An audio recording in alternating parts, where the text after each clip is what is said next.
From Trimble Construction, you're listening to the Connected Construction Show, where we connect you to the contractors, owners, designers, engineers, and construction professionals who are finding better ways to work. And now, here's your host, Matt Sprague. Hello, everybody, and welcome to the Connected Construction Show. I am your host, Matt Sprague. This week, we have a special episode. We're going to introduce something to you called the Great Library. Before we get to that concept, I want to introduce our guest who will be opening up the doors to the Great Library for us. His name is Matt Ramage. He's Senior Director of Marketing at Trimble. Matt, welcome to the show. Hey, thanks for having me. Very happy to be here.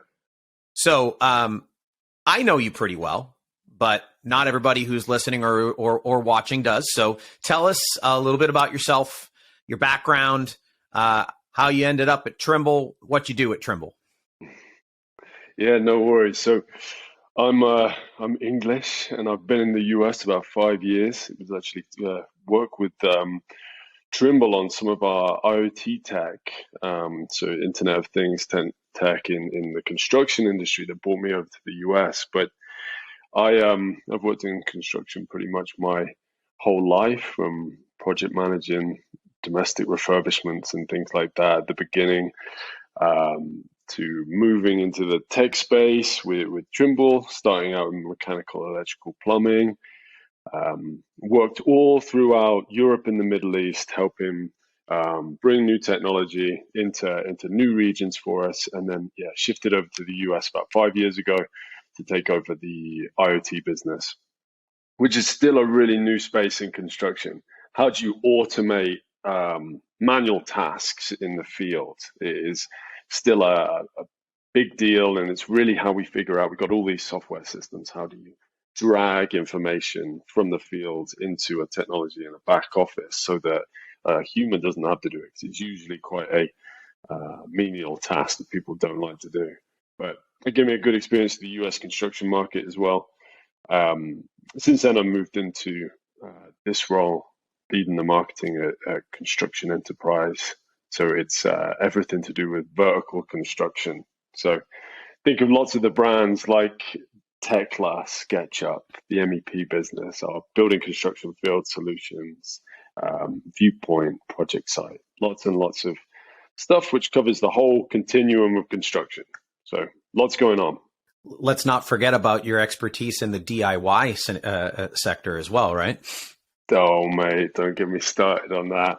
I'm a reluctant DIYer at the moment. It's my education on all the different tools you can get is my new challenge.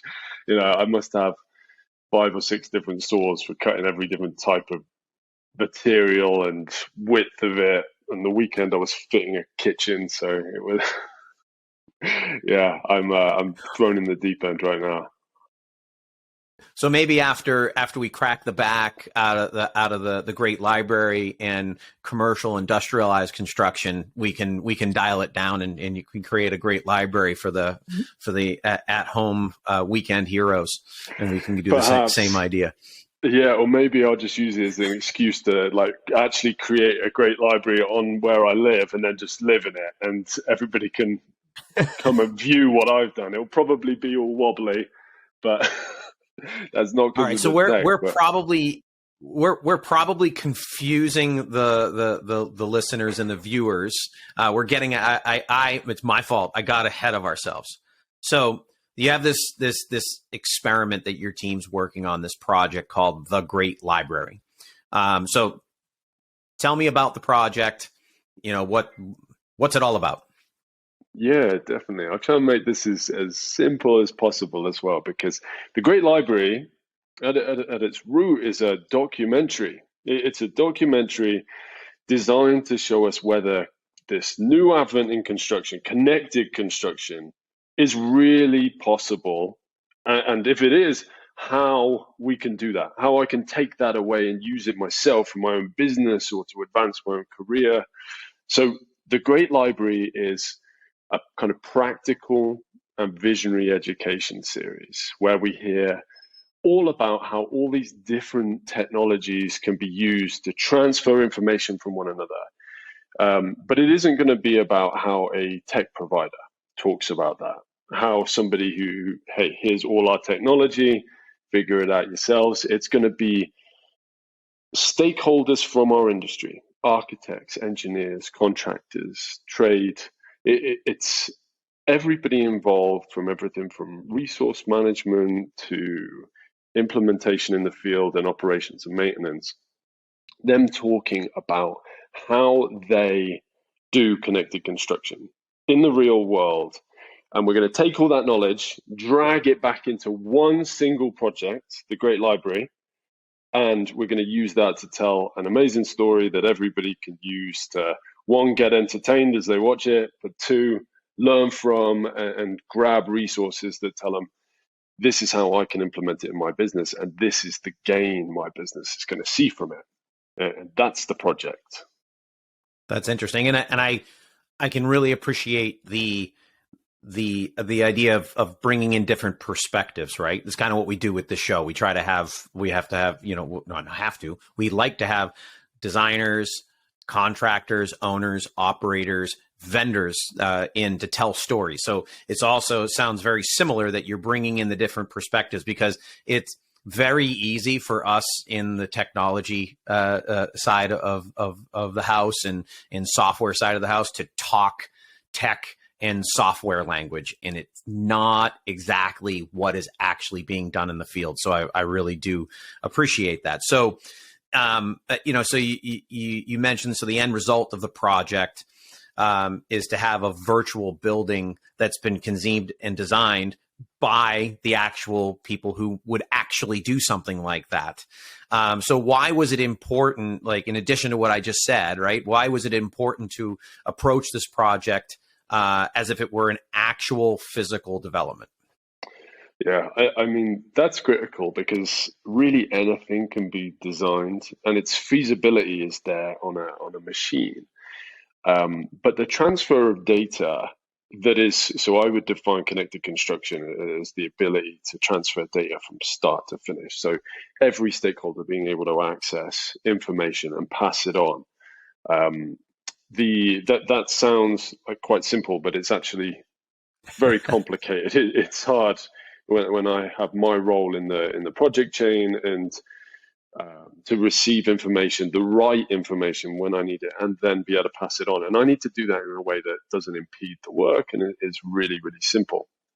But to get to the point, the reason why it needs to do this study through real buildings, like actual projects that are being constructed as we speak or have been just finished, is because the connection between office and field is still an area of huge opportunity in construction.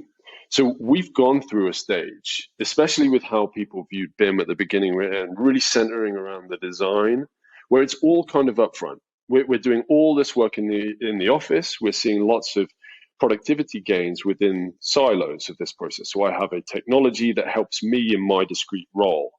That next role has their own technology, and that benefits them in some way.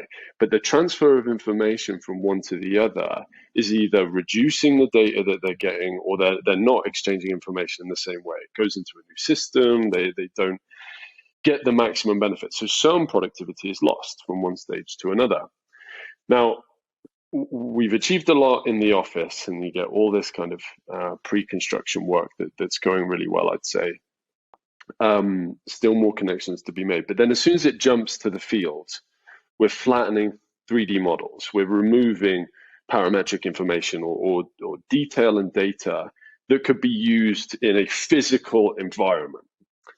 This is the kind of key for me as well, because it doesn't matter how detailed, how advanced, how sophisticated a model is with all of its information tied to every bolt and every beam. Unless you're prefabricating, you get to the site, you're trying to print out those plans, squash them into 2D, and then we still have lots of opportunity for error. So connected construction in the office to field part is, how do we get that data without losing any of its fidelity? into the hands of the people actually sending this building upwards.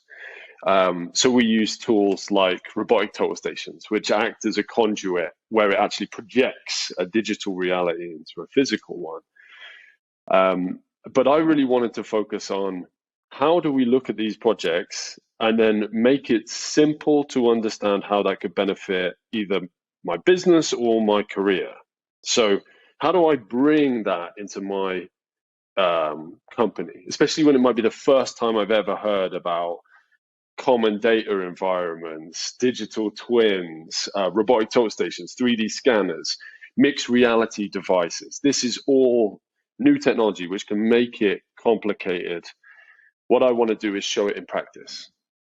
You take this information, it travels through this system, and then somebody in the next stage can receive it in this way, and here is the benefit. Here is the saving.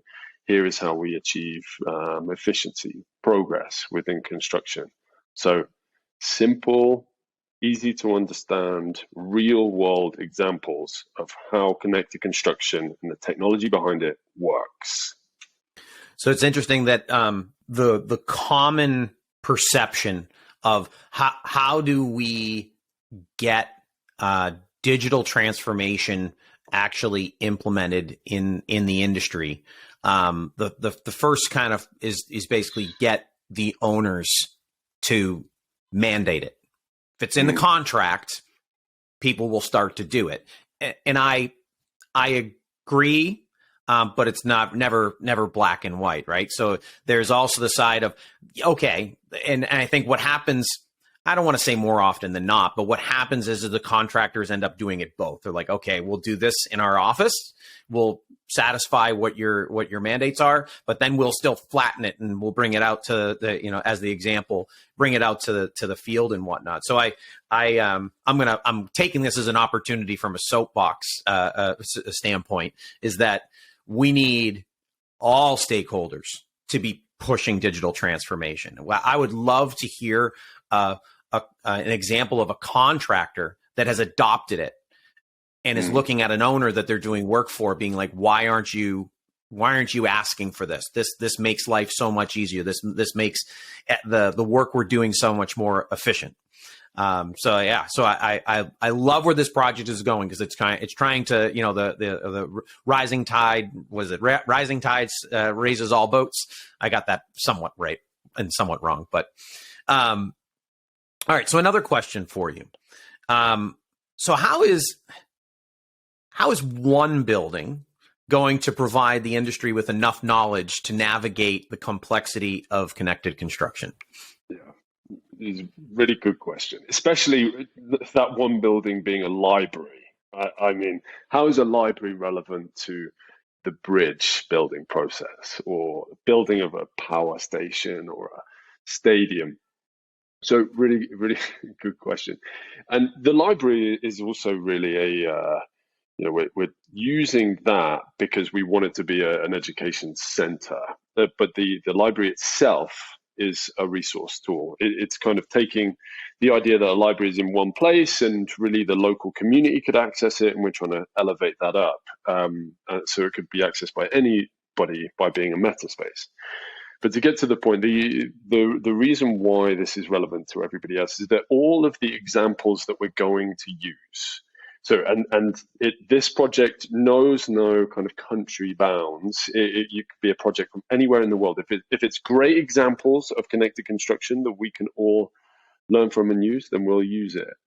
But that means that some of the examples that you'll see will be how we've used a detailing process for the concrete and steel in an airport project, or how we've utilized some civil technology or civil construction technology in the design of a road system or a bridge.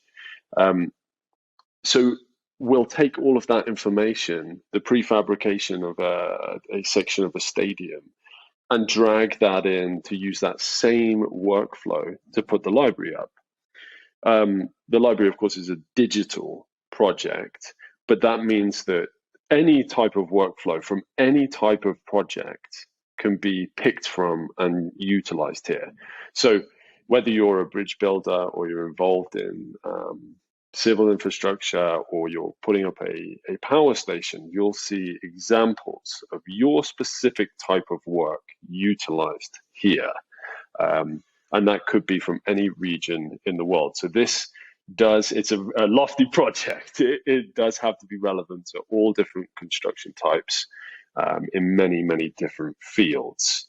So how is it relevant to you? There will be examples for you to be able to dig into and associate with. Yeah, so I was thinking that there'll be varying levels of complexity, right? And therefore appropriate to varying levels of digitally transformed organizations. So like a contractor who's just getting started on this journey will be able to pick up bits and pieces, smaller things, more easily implementable to kind of start that journey. But then ones that are a bit more mature on that journey are going to be able to say like, oh wow, I never thought about doing whatever it might be, and start to get more ideas. It really sounds like it's a excuse me, like an area for sharing of ideas, because we're I think you said at the beginning, like we're just getting started here. So there's a lot of like, oh, I didn't even think of that, like those type of scenarios.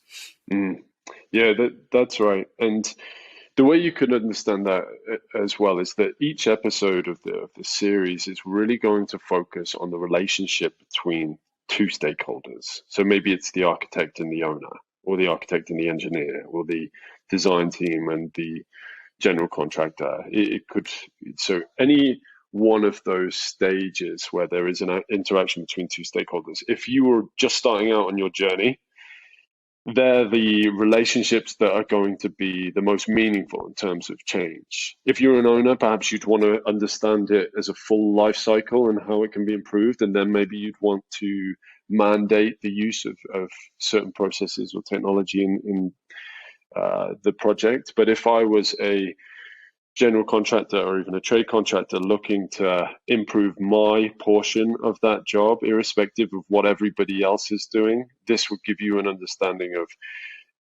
I can implement this technique, this process, this technology in my space, and it will benefit the people either side of me. But I guess most important in that specific example, this will benefit my business or my role directly, in terms of project efficiency, cost effectiveness. It's really, you could boil it down to just a particular stakeholder. The library as well is not just the documentary, it is the content that flows from it. So when we do take a look at the trade contractor, or I'm a mechanical engineer, I'm looking at this, I want to see resources associated with my particular role in this project, how I can implement it, how it will change my business, and how I use this to better win bids by showcasing how I can interact and improve the process either side of me. That is core to this project. So everybody takes away something just for themselves. This isn't a high level vision of everybody needs to play in this big sandbox, and because it's never going to work like that. Like you said before, if it's more of a, I see the mandating of processes as something positive in some sense, but in others it can be almost a coercion of businesses to work in a certain way, which they may not be comfortable with or may not know, and that could actually slow things down if it's something they've got to learn on the job, so to speak. Whereas if all stakeholders are working towards a common goal, irrespective of what's being forced on over the whole project, but I'm going to improve my process and my portion of this project, I'll be more likely to win bids, but I'll also ensure the kind of future competitiveness of how I deliver.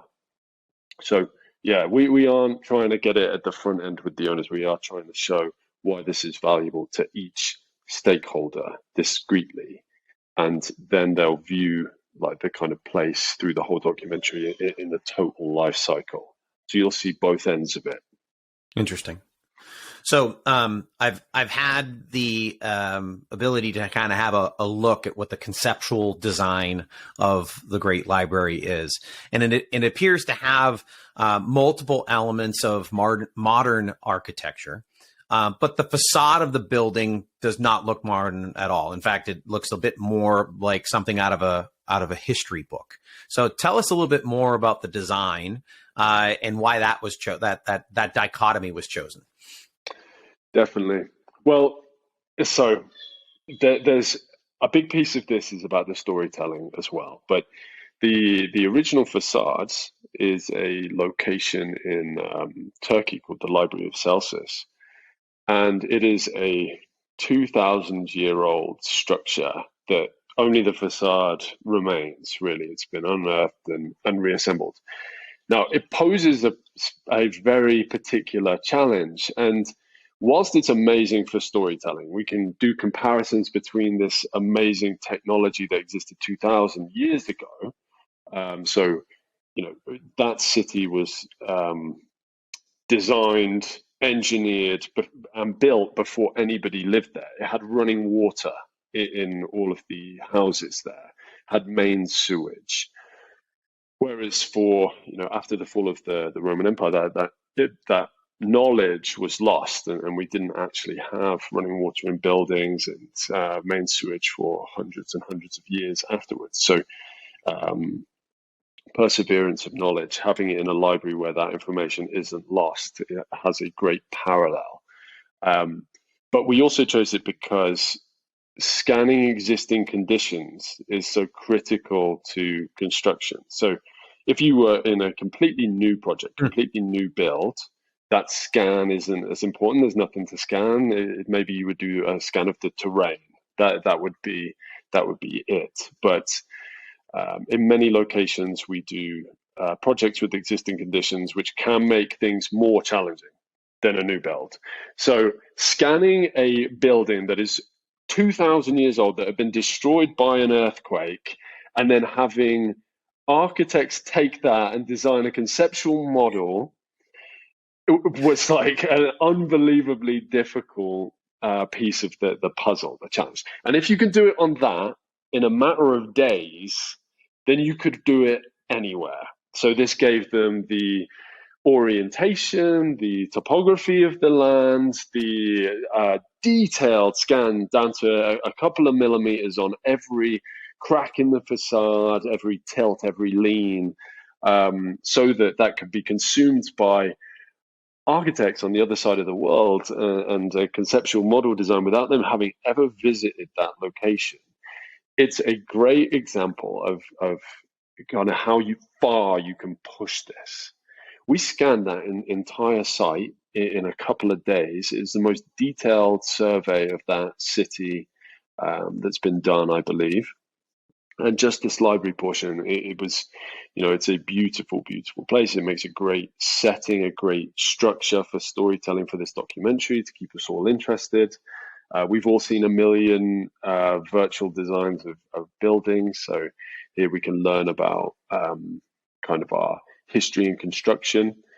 And then, of course, we want this to be relevant and valuable to a modern construction environment. So the actual structure we're designing behind the facade is pushing the envelope of advanced architectural and construction methods. So even though the building is actually quite a small footprint, it's very difficult structurally to put this up. So lots of really good conversations between the engineers and the architects to expect in this series.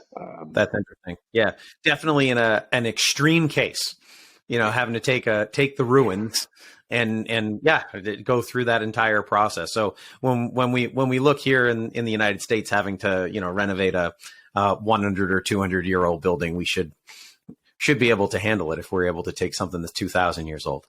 That's right, and quickly as well. I think people look at these kind of projects and these examples as just, this is going to be infinitely more difficult than anything that I do, which just is not the case, because the technology is there right now to capture existing conditions, no matter how difficult they might be, and get them in the hands of the people that need them as quickly as you like or you need. You could have data transferred the same day, and it isn't complicated as long as you have this kind of, someone's given you a sort of basic overview, then you'll be fine. I think that is one of the biggest problems we have today. There are so many options for technology or processes or education, and we're missing the pieces of the why and the how. I hear lots about connected construction.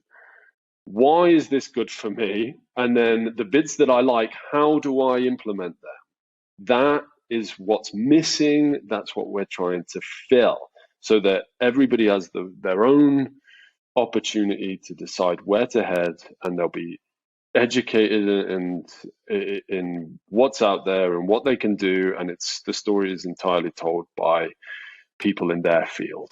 So cool. Well, you've thrown the line out there. You got me hooked. I'm interested. So there's you had mentioned, and I want to be super explicit with everybody listening and watching. This is going to be a documentary. So there's actual episodes that are being recorded and that will be released. Is it later this year? Tell us a bit more about what it is and how we can view it. Right. Well, the documentary follows the process of connected construction from start to finish, live as it goes. So it's an evolving series where we don't know exactly how it's going to end. It's we're actually starting. We began the process of creating this digital library and exploring projects from all of these different and amazing visionary stakeholders. But you'll be able to see the first episode, which is an introduction to how this all comes together and why, at Dimensions, which is Trimble's user conference in November. So anybody not currently going there should go there, if not just for the great library, but also because there's some amazing speakers and it's a great event. But the first episode is going to premiere there. We will follow it as the series emerges throughout a period of months. So it's not going to be a release a day. We're going to evolve this and let people follow it with us. So we're going to be publishing content all around it with every stage that we look at. So like I mentioned before, architect and engineer will publish content guides, implementation strategies, videos, any kind of multimedia you could think about to take away and consume as well. And you'll be able to interact with things like the model and the common data environment to see where it is. And I'd love for people to start interacting with it, making suggestions, giving us their experience of connected construction as well. This is a two-way conversation. This is not a one-way dialogue. So this is for the world of construction to kind of step up and say, I do this part better than what you're showing, or maybe I could teach the world something about this portion of construction. And the forum and the floor is open to have that chat. That's awesome. So last question. I gave you warning on this, so it's hopefully it's not gonna throw you.